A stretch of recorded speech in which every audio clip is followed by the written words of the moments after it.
concert, if we may, to the time when you offered the tickets to Mr. Damiano before the concert actually took place.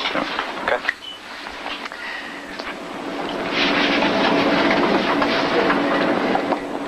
During that point in time when you offered the tickets to him and before he actually went to the concert, did you ever say to him or suggest to him that maybe he should bring some of his songs with him? No, I did not. Right. Do you deny saying that, or is it you just don't recall one way or the other? I deny suggesting to Jim that he bring songs along with him. I did, however, concur with him when he asked me, do you think I should bring my songs with me? I said, sure, why not? What could it hurt?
This is the videotape deposition of Elliot Mintz in the matter of Damiano versus Sony Music and Bob Dylan.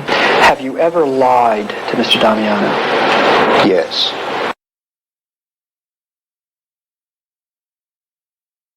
Someday, maybe you'll be able to tell the greatest story. Say the greatest line. Give the greatest performance. Find the greatest find. Bob Dylan started out singing other people's songs, but as he says, there came a point where I had to write what I wanted to say because what I wanted to say, nobody else was writing. So born in Hibbing, Minnesota, a town, he says, where you couldn't be a rebel, it was too cold. Bob moved to New York at age 19. By the time he was 23, Bob's voice, with its weight, its unique gravelly power, was redefining not just what music sounded like, but the message it carried and how it made people feel. Today, everybody from Bruce Springsteen to U2 owes Bob a debt of gratitude. There is not a bigger giant in the history of American music. There are thousands of facts that support the fact that Bob Dylan is a plagiarist. It would be impossible to cite all the details in a 2-hour movie. One fact we do want to cite is the most important fact, and that is that it has been reported by Reuters that at the age of 16, Bob Dylan was already a plagiarist and knew the value of plagiarizing songs. Quoting Reuters, a poem written by a teenage Bob Dylan and up for auction at Christie's is actually a song written by the late Canadian country singer Hank Snow. Christie's announced on Tuesday the sale of the handwritten poem, believed to have been written in 1957 when Dylan was 16 and away at Jewish camp. The words, with a few minor variations, match those of a song previously recorded by Snow, who died in 1999 at the age of 85. Christie's said in a statement, "Additional information has come to our attention about the handwritten poem submitted by Bob Dylan to his camp newspaper, written when he was 16, entitled Little Buddy. The words are in fact a revised version of lyrics of a Hank Snow song."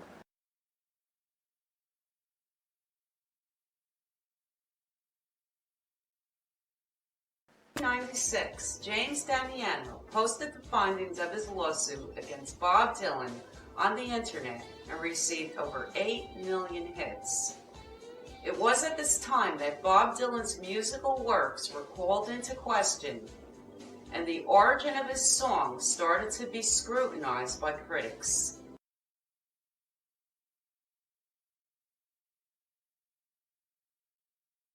His fans were astute in evaluating his duplicity concerning his material, and came to learn that 80% of the melodies and lyrical hooks of his songs were plagiarized.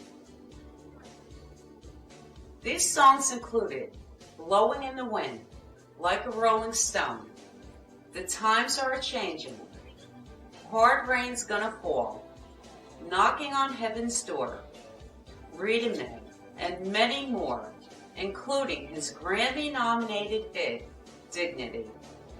Comments were being published, such as, quote, "I was watching a Pete Seeger documentary recently that featured his performance of I Dreamed I Saw Joe Hill last night, and I couldn't believe the similarity of the two lyrics. The phrasing and the cadence of these lines were exactly the same, except replacing St. Augustine for Joe Hill last night. I already knew Dylan writes this way. There are other more apparent examples of Dylan taking a phrase or sentence or song and reappropriating it for his own uses, such as rolling and tumbling off modern times. As this avalanche of evidence started to bury Dylan, he hid like a cornered weasel behind corrupt lawyer, judges, and journalists who covered up his massive affinity for plagiarism. The heat got so bad that he had to answer in some fashion. When asked what he thinks of people who charge him with plagiarizing songs, Dylan replied, "Wussies and pussies complain about that stuff." Bob Dylan is sick and tired of his critics.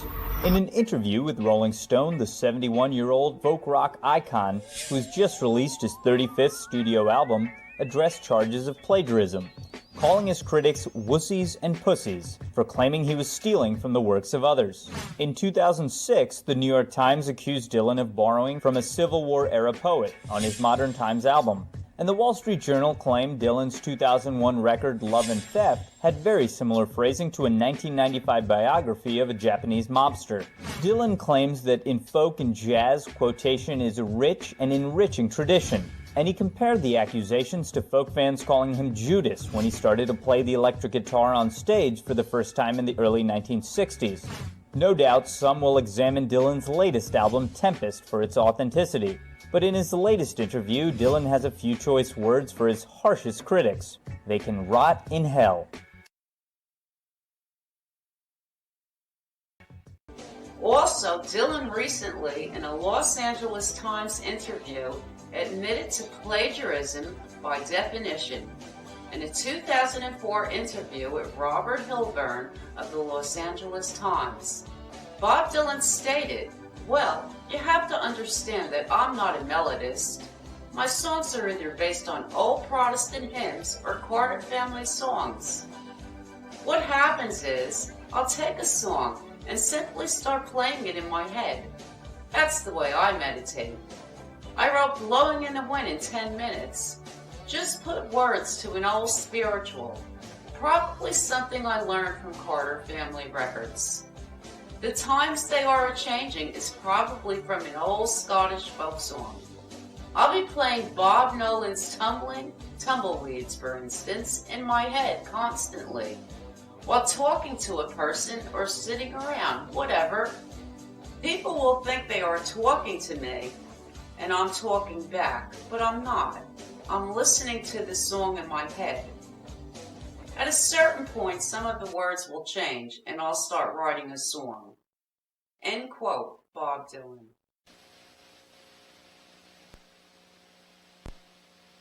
This is the videotape deposition of Elliot Mintz in the matter of Damiano versus Sony Music and Bob Dylan. Have you ever lied to Mr. Damiano? Yes.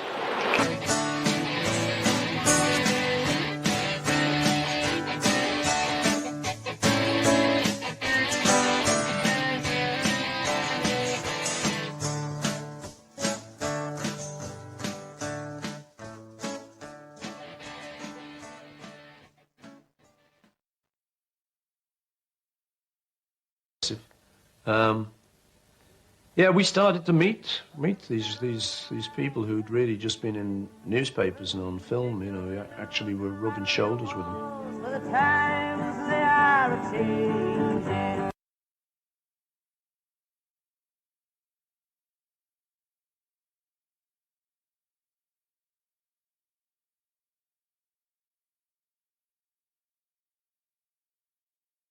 He was one of them. He was our idol. Bob was our hero. Not an idol, but we just heard his record. As I said, we listened to his album and it really gave us a buzz, and we played it constantly over and over and over again. I mean, I heard of Bob through John. He'd played the records to me, and it was just great. I think it was freewheeling. We love Bob Dylan. Oh, what did you see, my blue-eyed son?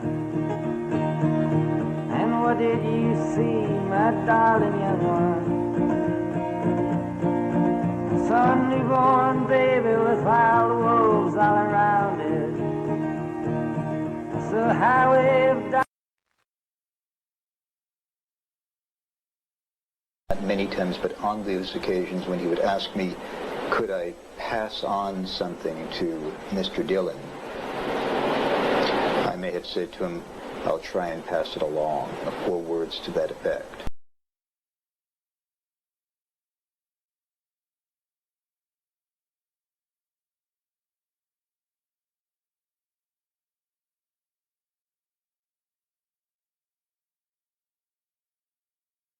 If the issue was my fingerprint on a Not piece yours. Somebody else's, sir, such as the defendant. that never crossed my mind. There would be no way that the defendant's fingerprint could ever appear on a piece of paper that came out of my fax machine and went directly into my file cabinet.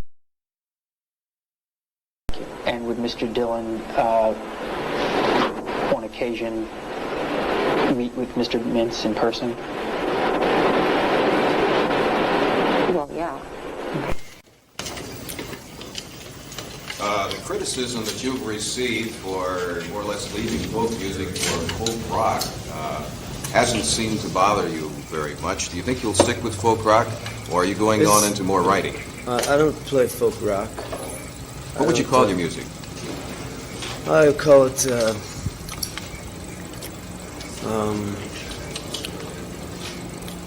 I like to think of it more in terms of vision music. It's mathematical music. Would you say that the words were more important than the music?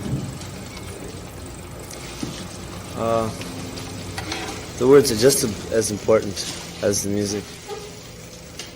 There would be no music without the words. Which do you do first, ordinarily? The words. Do you think there will ever be a time when you will paint or sculpt? Oh, yes. Oh, sure. Do you think there will ever be a time when you'll be hung as a thief?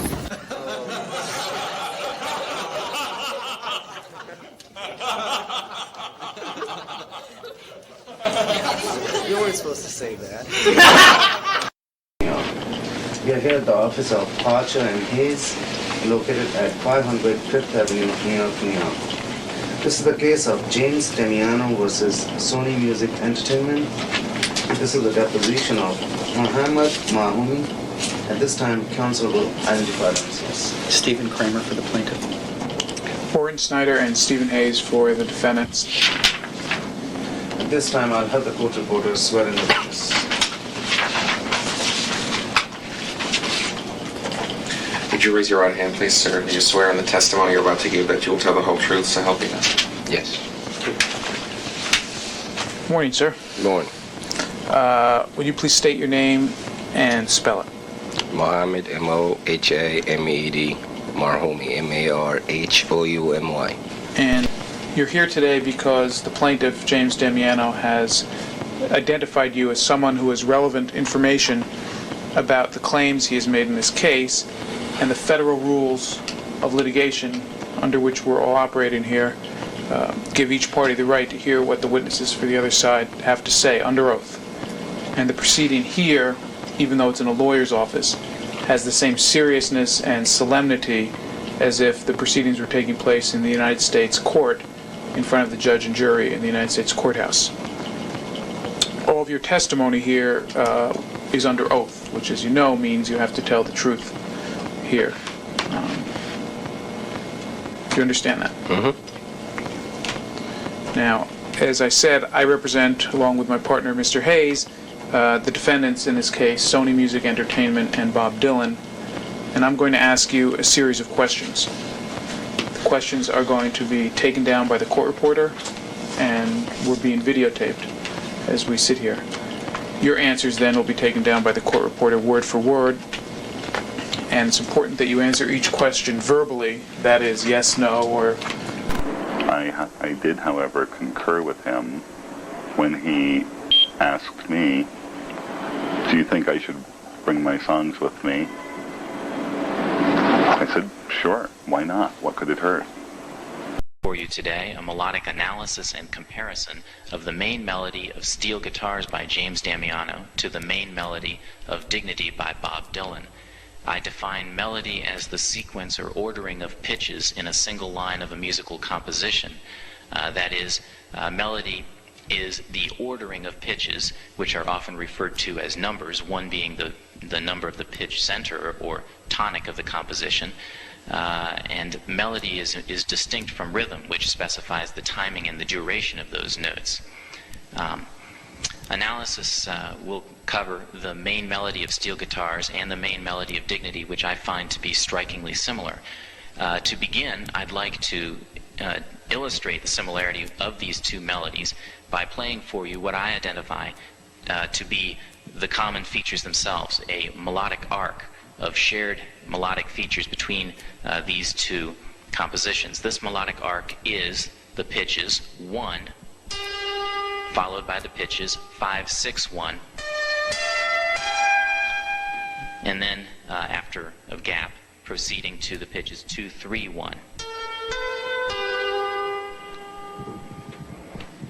These pitches constitute what I call a melodic arc in that they bear with them something of the character of the melodic phrase, starting with 1, ending with 1, proceeding in certain patterns in between, particularly the 5-6-1 progression in between, and the ending with the 2-3-1. There's a kind of a melodic character to this this arc, more than just a set of shared pitches. What I will be doing shortly is I'll be leading you through an analysis, allowing you to hear how steel guitars actually projects this exact same arc as Dignity. Not many times, but on those occasions when he would ask me, could I pass on something to Mr. Dillon, I may have said to him, I'll try and pass it along, or words to that effect. Accusations took place considerably before May of '95. Could you explain to us why you would have destroyed documents pertaining to him, given the fact he made it clear to you that he was consulting an attorney, and you know that consulting attorneys often leads into lawsuits? And two reasons for not attaching much importance to that. One, the papers that I had destroyed were illegible papers as a result of the disappearing fax ink process. Do you recall receiving a fax from him, but I didn't have time to look at it. Mistruths. Yes. Just to place that in context, I want you to know that, because I'm a truthful person,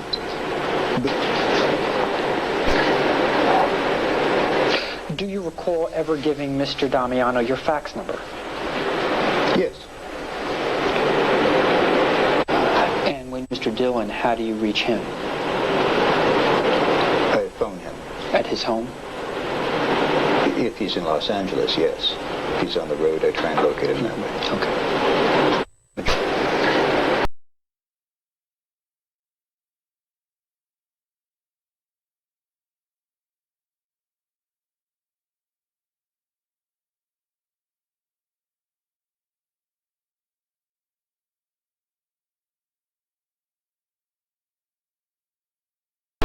Do you recall saying the following to Mr. Damiano, sir? Is there a page reference that you're reading? I have a 1/2 on it. Is there a Bates number? Bates number 144. Okay, let me just put that in front of the witness. Sure.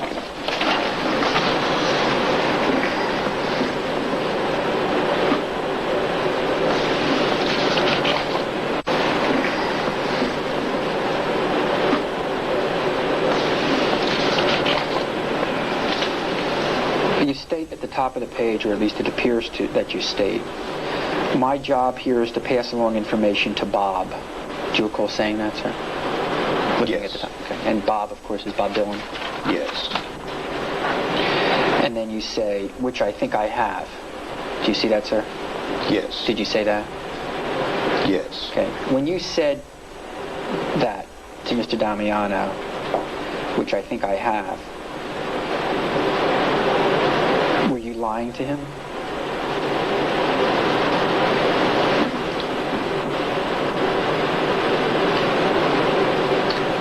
I was. Have. Do you see that, sir? Yes. Did you say that? Yes. Okay. When you said that to Mr. Damiano, which I think I have, were you lying to him?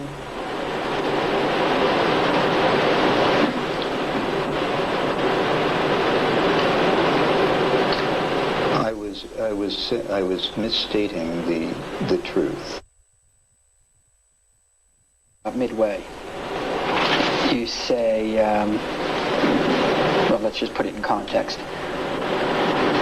James Damiano says, you do remember about a year ago when I was at work, about a year and a half ago, when I was at work, and I asked you if you knew of anything. Remember, you said Bob Dylan had the songs in his suitcase and that he was going to read them.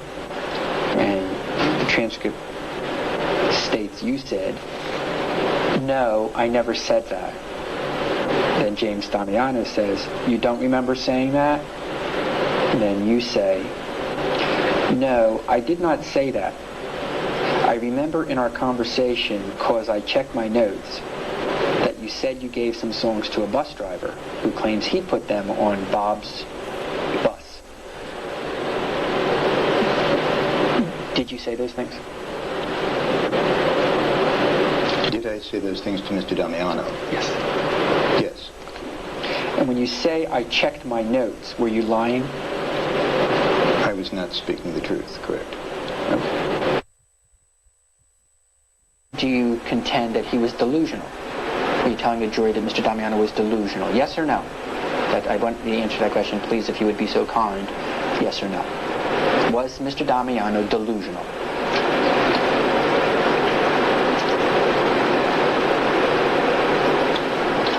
In my opinion, Mr. Damiano was, at the time of these conversations, delusional. Under the subject of mistruths spoken to your client, during the course of these telephone conversations, he would frequently ask me to pass along information, ask questions about Bob, or to Bob about him. And I, in fact, told him that I would, and that I did.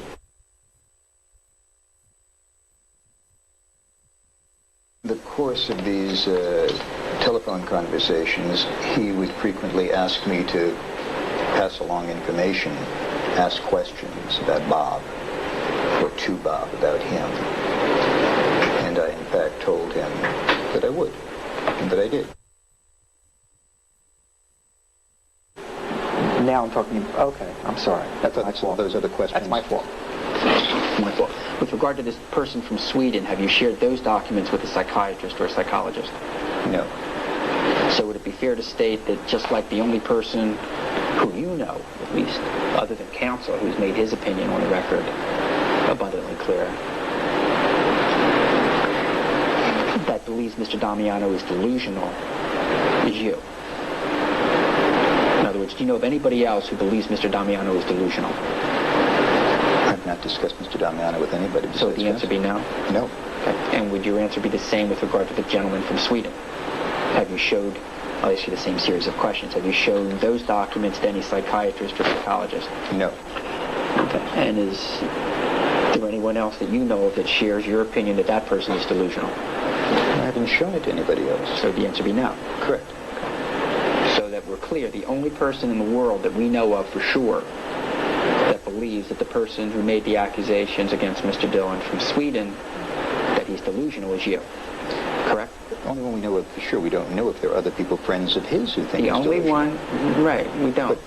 The only one we know for sure that believes he's delusional is you. Yes. And same with Mr. Damiano? Yes. Okay, and it's been established you have absolutely no training whatsoever in psychology or anything like that, correct? Well, under the subject anything like that, I would think that 16 years of analyzing these kinds of letters from these kinds of people would qualify me to render some evaluation under that category. Do you have any formal training, sir? In psychiatry? No. Psychology? No. Mental health? No, sir. Have you taken any seminars in psychology, psychiatry, or mental health? Have you written any books about it? No, I have not. Okay, have you written any books about delusional people? I've never written a book. Have you written any articles about delusional people? No. And without naming this person in Sweden,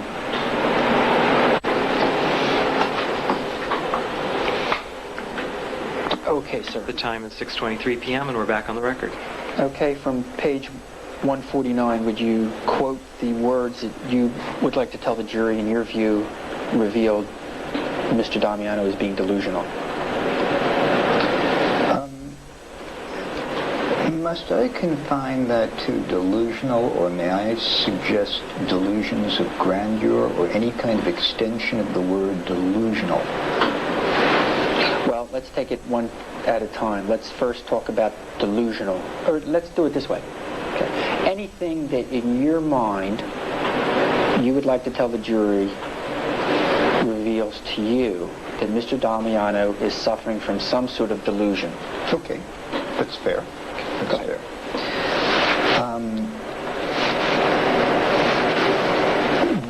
The following would support that hypothesis in my mind.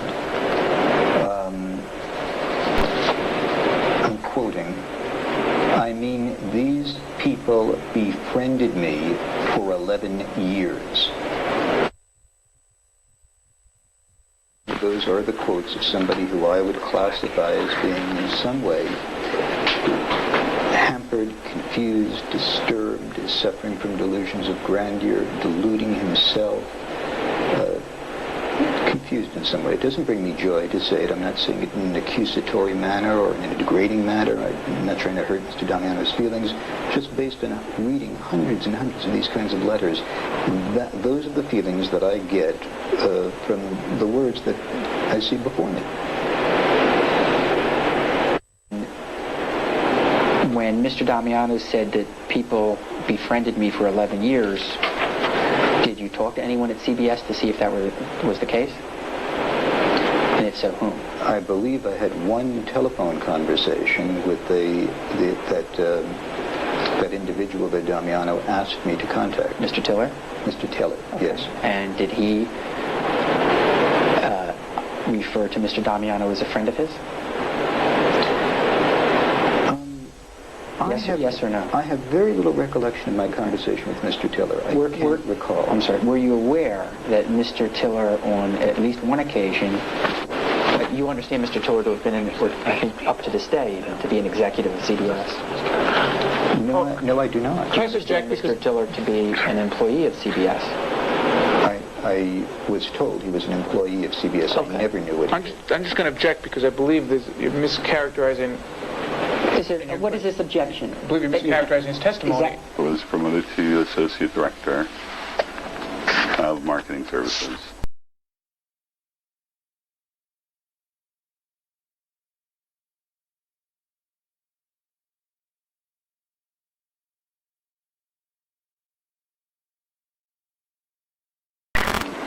Let's go back to the Jones Beach concert, if we may, to the time when you offered the tickets to Mr. Damiano before the concert actually took place. Okay?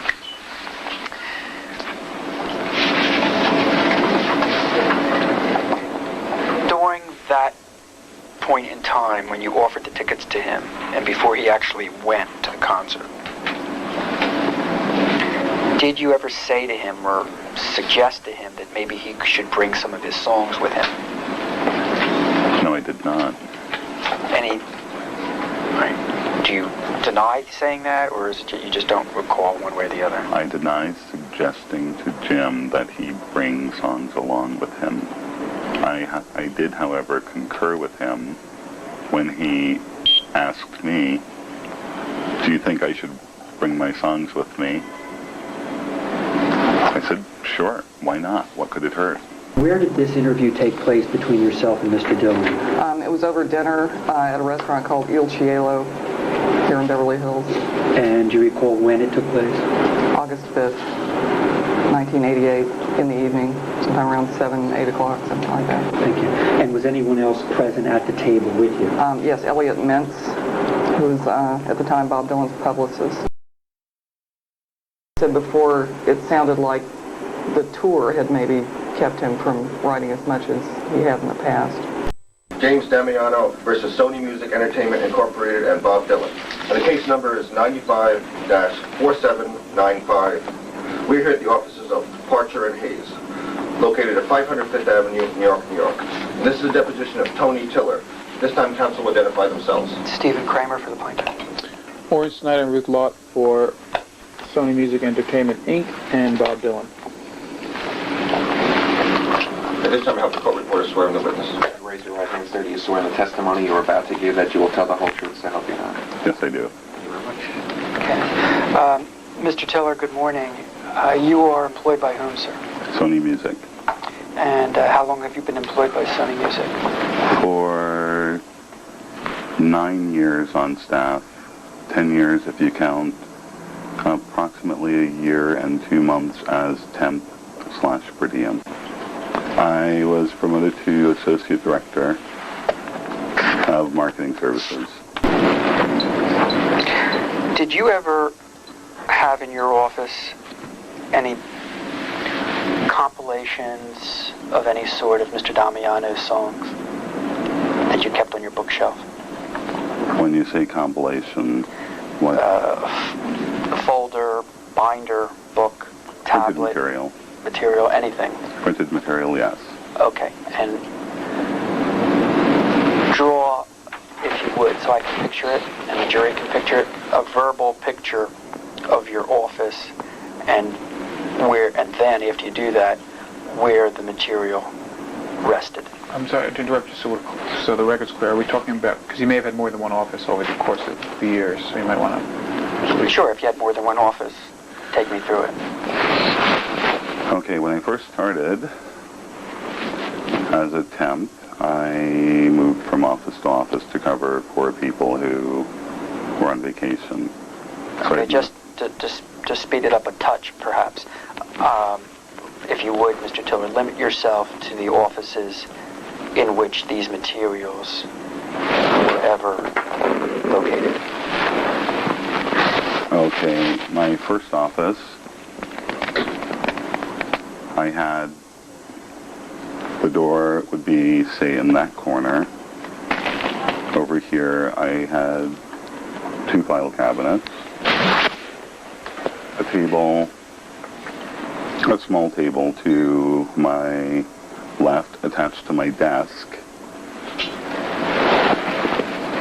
an art desk in that corner, a bookcase right next to that, and next to that a file cabinet. Okay, thank you. The book that Jim had given me would be on that bookcase. To your right? To my right. Okay. And what year did you receive that book initially? I don't recall. Okay, and what did it have in it? It had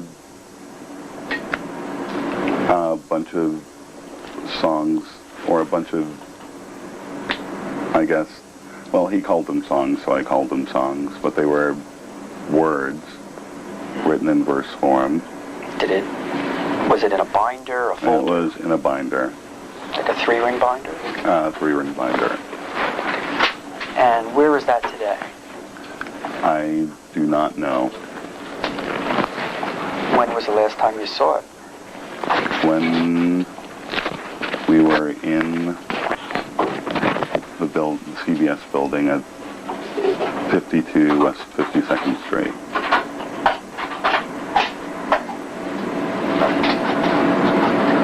And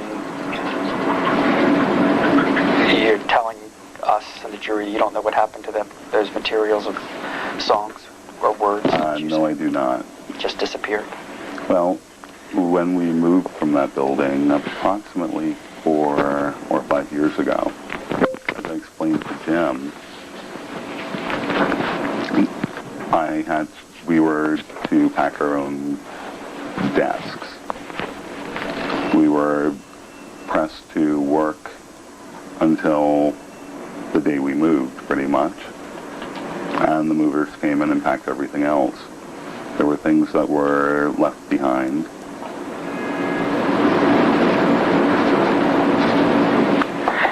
And so could you pinpoint, Mr. Tiller, what year Mr. Damiano's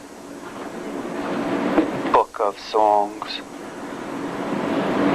or words disappeared from your office? You did not say disappeared. You're mischaracterizing his testimony. You did not say they disappeared. So well, if you mischaracterize the testimony... Oh, that's an exception to our stipulation? So that means during Mr. Mintz's deposition, every time you... Did Mr. Damiano's songs, Mr. Tiller, disappear? Could I have you rephrase that? Sure. What happened to his songs that had been on your shelf for how long? 1.5, possibly 2 years. Okay. The songs, or that binder, without... That binder disappeared, did it not? They were left in the building when we moved. And did you ever go back to retrieve it or to ask where it was? No, I did not. There were... And is that building still owned by CBS? Yes, it is. Okay. And that's CBS's headquarters, yes? Yeah. And all we know now, and all the jury knows now, is that you don't have it, correct? That is correct. And Sony does not have it, to your knowledge. Sony does not have it. Right. And if we went to your office today, where your office used to be on 52nd Street, did that? No, I did not. And all we know now, and all the jury knows now, is that you don't have it, correct?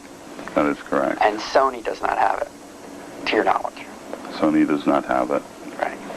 And if we went to your office today, where your office used to be on 52nd Street, at CBS's headquarters, did you ever tell Mr. Damiano that his materials had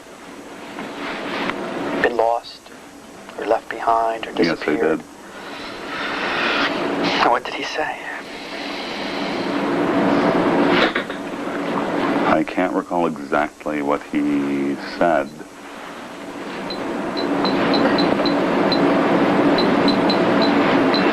But I did tell him I was sorry.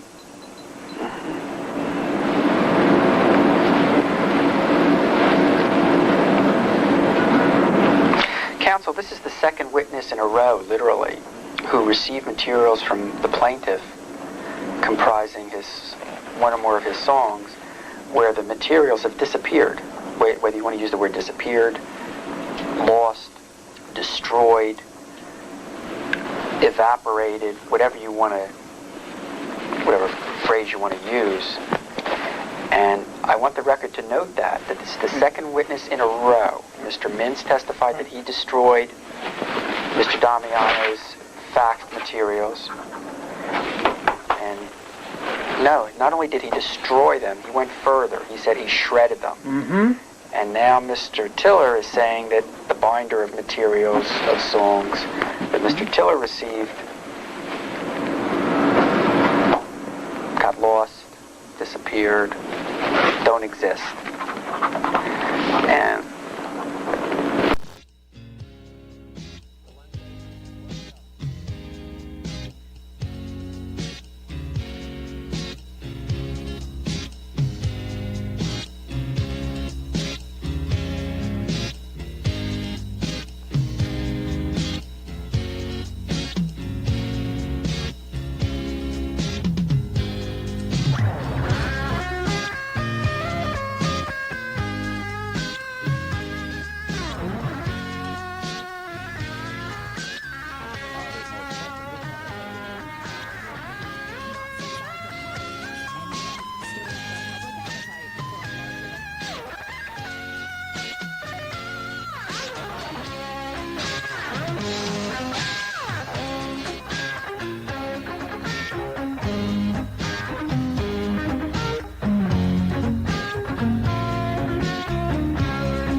I would say a couple of weeks before the meeting with Anthony.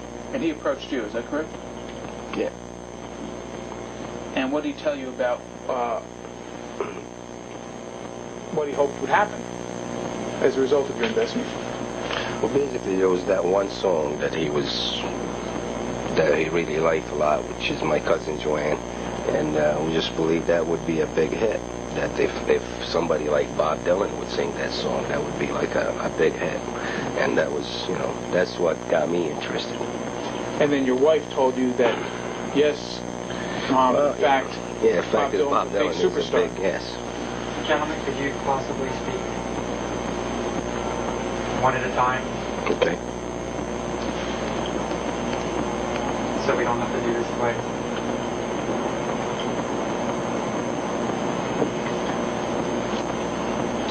So in effect, Mr. Damiano asked you to invest $10,000 in his recording project. Yes. If you knew right now that Mr. Damiano had a $200,000 CD and was living high in the hog, you'd call him up and you'd say, from what I remember, what about my $10,000? Correct? If he didn't give it to me. But from what I remember about Jim, if he has the money, he will give it to me. And in fact, the $10,000 investment, which you made in 1987, if you compound interest and do all, and when he told you that nothing was being done, is it fair to say that you became, at times, somewhat annoyed at the situation? Yeah, I wasn't happy about it. And what, if anything, did you say to Mr. Damiano about the failure of him to turn that investment into any profit for you? I didn't make a case of it. All I remember is just talking to Jim Damiano about it. Just stay with it. Just don't give up. Keep trying. That's things in that nature, In my mind, you gotta understand, I didn't see Jim doing anything wrong. I think he produced a good record. I liked it. My wife liked it. It was a good music. I still got a few tapes. I know I gave some to my friends, and everybody liked it. We did nothing wrong as far as that. The bad part of it is that I'm the one that spent the money on it, and I didn't get anything back. But I was convinced that this was a good decision, and at the same time that the tape came out very good. So he didn't do anything wrong. I wasn't mad at him. I was mad at myself. Well, sir, you said you didn't believe him and his claims about Bob Dylan, listen to his music when you were in the car dealership before your meeting with Tony Tiller. Yes. That was your testimony, correct? Yes. After the meeting, and after it became clear that your $10,000 was going down the drain, isn't it fair to say that your feelings of disbelief began to reemerge? Not after the meeting, after the tape. After 2-3 weeks after the tape was done. After the meeting, I was very excited. We're going to get to the meeting in a minute and your excitement. I'm now taking you after this meeting. There came a time when it was clear that your $10,000 investment was going down the drain. That sunk in. You got your American Express Platinum bill. Mm-hmm. Wham! $10,000. You have to pay it all at once. So every month you're reminded about this $10,000 investment that had gone down the drain. And my question to you, sir, is... Was that a question, or was that just a color commentary about every month? Is that correct? Well, not me. Maybe my wife. She pays the bills. But I just put it out of my mind. But yes, I could see what he's saying, though. But it wasn't me personally. I don't see... You were aware, sir, month to month, that you had to pay the interest or whatever it is on the $10,000? Yes, I was. And my question to you, sir, is that after those 3 weeks, and after you started paying monthly that $10,000, your feelings of disbelief about Mr. Damiano's claims of having some connection to Bob Dylan began to resurface. Are you asking him that? Or I'm asking him. Okay. Well, if you want an answer for that, I'll give you an answer. I don't think that Jim was the one that give me that disbelief. It was Anthony. I think Jim was just maybe lied to like I was. That's how I perceived it. I took him for a victim just as much as myself. Okay. If there was no connections to Mr. Dylan, it wasn't because of what he said to me. It was because of what Anthony said to me. Okay. I understand that, and we'll get to that in a minute. I'm not asking about man now. I'm asking about not believing, not because Mr. Damiano was lying to you or not lying to you, but not believing the claim that Mr. Damiano had some connection to Bob Dylan. My question to you, sir, is whether after those 3 weeks, those feelings of disbelief resurfaced. Yes, Yes, it did resurface. And I also had second thoughts about maybe that just the whole thing was a scam. Okay, or the whole thing was a scam, or also that this music just got stolen from us. It basically just went the way they wanted to go. We paid the money and something else will happen to it. I mean, a million things will go through your head to justify it. But at the time, yes, I was upset. And the bottom line is we lost track of each other after that for a few years, and I just forgot about it. My specific question is whether after those 3 weeks you again disbelieved. Let me rephrase it. After those 3 weeks, you again believed that Mr. Damiano really didn't have any way to get his music to Bob Dylan. No, I never disbelieved that, because I know what I heard. My wife disbelieved that. My wife told me that the whole thing was a lie. I never disbelieved that part.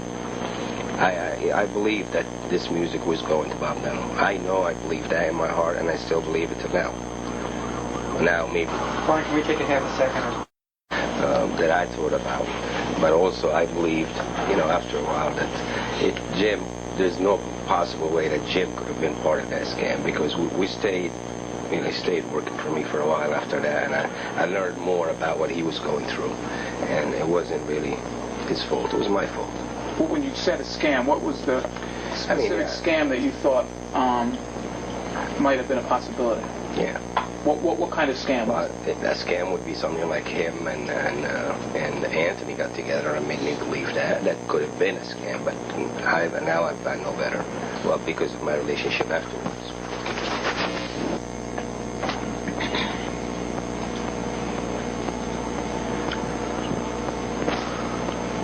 Sir, so the scam that you thought might be a possibility is that Mr. Damiano wanting your 10 grand and got together with Mr. Tiller to lie to you about alleged connections with Bob Dylan to get you to invest the $10,000. Is that the scam that... It would have been a good scam if it was done that way, but he didn't want the money. I didn't pay them any money. The money was paid to the record company. He wanted to record a record, and that's, that's all he wanted is his song produced. The record company... You didn't pay any money to Sony or CBS. The money you paid went to the recording studio. To the recording studio. My question to you, sir, is one of the things that crossed your mind 3 or 4 weeks after this meeting was that in order to get you to pay the 10 grand, Mr. Tiller and Mr. Damiano may have lied to you about their alleged connections with Bob Dylan to get you to pay the 10 grand. Is that the scam that crossed your mind? That's one of the thoughts that came to my mind to justify what I did to myself, but I know it's not true. Well, you know it's not true. How do you know it's not true? I know it's not true because of my continuous relationship with Jim. Well, sir, you have no idea, do you, as you sit here today, whether in fact Mr. Tiller has any contact or ever had any contact whatsoever with Mr. Dylan. Is that correct? I don't know for sure. No. You have no way of knowing that one way or another. Is that correct? No. Other than the fact that Tiller told him? Yes, that's what I was going to say. Based on what he told me, he does. Now, I don't know if he really does or not, but based on... Whatsoever with Mr. Dylan. Is that correct? I don't know for sure. No. You have no way of knowing that one way or another. Is that correct? No. Other than the fact that Tiller told him? Yes, that's what I was going to say. Based on what he told me, he does. Now, I don't know if he really does or not, but based on his words, he does. But you know that the record went nowhere. I don't know that.